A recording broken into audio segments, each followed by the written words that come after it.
ఇవాళ ఉత్తమ్ కుమార్ రెడ్డి గారు ఈ జిల్లాకు సంబంధించిన మంత్రి నిన్న ప్రెస్ మీట్ పెట్టి చాలా మంచిగా వడ్లు కొంటున్నాం, అసలు ఎవరికి ఇబ్బందే లేదు, అసలు మేం కొన్నంత మంచిగా వడ్లు ఎవరు కొంటనే లేరు అని పెద్ద పెద్ద మాటలు మాట్లాడిండు ఉత్తమ్ కుమార్ రెడ్డి.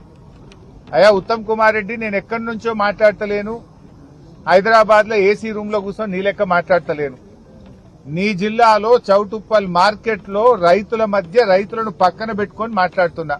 ఇగో ఈ అమ్మ ధనమ్మ, ఈ చెల్లె నిర్మల. ధనమ్మ మార్కెట్ కు వడ్లు తెచ్చి 20 రోజులైంది. నిర్మల గారు మార్కెట్ కు వడ్లు తెచ్చి దాదాపు 24 రోజులైతా ఉంది. 24 రోజులైనా వడ్లు కొనే దిక్కు లేదు. 30 తారీఖు నాడు మాయిశ్చర్ చూసిండ్రు, ఇవాళటికి కూడా కాంటా అయితలేదు. మాయిశ్చర్ పాస్ అయినాక కూడా 8 రోజులైనా కాంటా పెట్టే దిక్కు లేదు.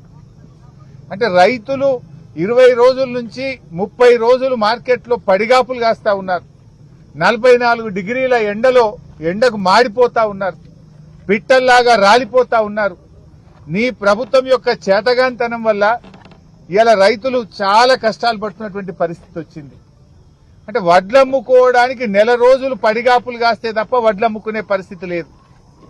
ముందు మీరు మాయిశ్చర్ చూడడానికి 10 రోజులు తీసుకుంటున్నారు, సంచులు ఇయ్యడానికి వారం రోజులు తీసుకుంటున్నారు, కాంటా పెట్టడానికి వారం రోజులు తీసుకుంటున్నారు. కాంటా పెట్టినాక మిల్లుల దించడానికి ఇంకో వారం రోజులు పడుతుంది.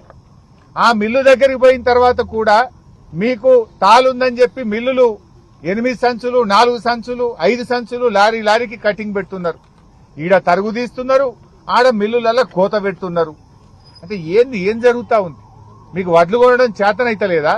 నేను అడుగుతా ఉన్నా ఉత్తమ్ కుమార్ రెడ్డి, నువ్వు హైదరాబాద్ లో కూర్చొని మాట్లాడు కాదు, రా గల్లీలకు రా, రైతులు వడ్లమ్మే కొనుగోలు కేంద్రాలకు రా, మార్కెట్ యార్డ్లకు వచ్చి రైతుల మధ్య రైతుల బాధలు విను, రైతుల కష్టాలు విను, సమస్యలు పరిష్కారం చేయి.